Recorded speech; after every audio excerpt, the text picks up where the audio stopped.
कल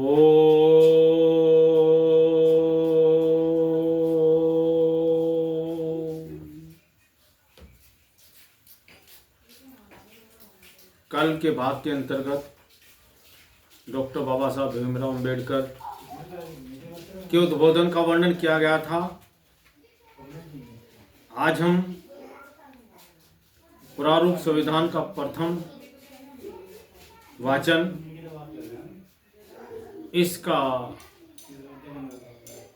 पर चर्चा करते हैं। भारतीय संविधान सभा की बैठक संविधान हॉल नई दिल्ली में हुई। सभापति ने चर्चा प्रारंभ करते हुए डॉक्टर बाबा साहब भीमराव अम्बेडकर को अपना प्रस्ताव पेश करने के लिए आमंत्रित किया। तब माननीय डॉक्टर बाबा साहब भीमराव अम्बेडकर ने संविधान सभा का प्रारूप प्रस्तुत करते हुए कहा था कि प्रारूप समिति को संविधान सभा की विभिन्न समितियों के मिनिस्ट्रियों के अनुसार संविधान निर्माण का जो कार्य सौंपा गया था, उसकी जो समिति इस प्रकार हैं: संघ शक्ति समिति, संघ संविधान समिति, प्रांतीय संविधान समिति, मूल अधिकार, अल्पसंख्यक जनजाति क्षेत्र आदि विषयक सलाहकार समितियां। बाबा साहब ने आगे कहा, संविधान सभा के निर्देशानुसार कुछ मामलों में भारत शासन अधिनियम 1935 के अंतर्गत उपबंधों को अपना लेना चाहिए। चूंकि 1935 एक्ट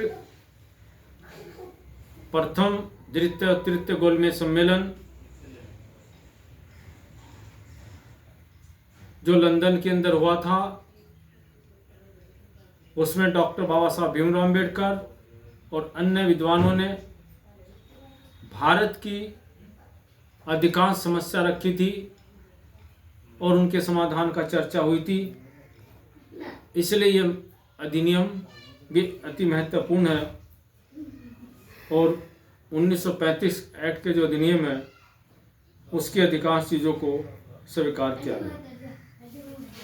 क्योंकि इस गोलमेज सम्मेलन के पश्चात 1933 में एक श्वेत पत्र ब्रिटिश सरकार ने तैयार किया था। सभी समस्याओं को ध्यान रखकर पार्लियामेंट में फिर उन पर विचार हुआ और विचार के बाद 1935 एक्ट बना था।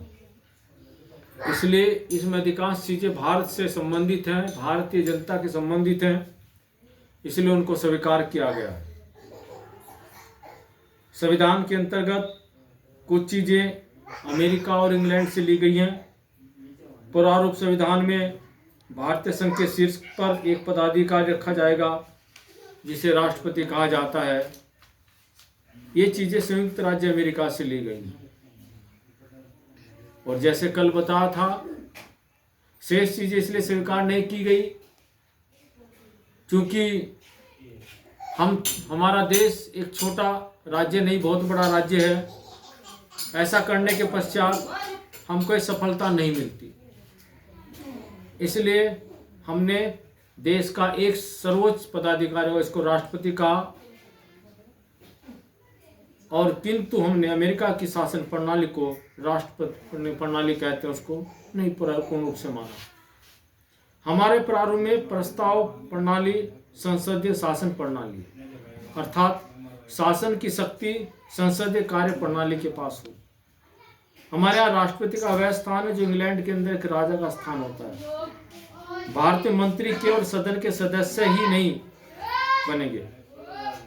लोकतांत्रिक कार्यपालिका की दो शर्तें अवश्य पूरी की जाएंगी। पहला अस्थायी कार्यपालिका, दूसरी होगी उत्तरदायी कार्यपालिका। इनके दोनों के आधार पर ही हम कार्य करेंगे। अमेरिका की कार्यपालिका स्थिरता पर आधारित है, उत्तरदायित्व पर नहीं है। ब्रिटेन की कार्यपालिका की जो प्रणाली उत्तरदायित्व है तो बहुत है, लेकिन स्थिरता कम है। अमेरिका की कार्यपालिका को बर्खास्त नहीं किया जा सकता, जबकि ब्रिटेन कार्यपालिका संसदीय सदस्यों के बहुमत विश्वास खो जाने पर त्यागपत्र देना पड़ता है। अतः अपने देश के प्रारूप संविधान के अंतर्गत संसदीय प्रणाली को स्थिरता की अपेक्षाएं उत्तरदायित्व पर अधिकार दिया गया है। इस प्रकार से भारत के अंदर दो प्रणाली का प्रयोग का वर्णन किया गया: अस्थायी कार्य प्रणाली, उत्तरदायी कार्य प्रणाली।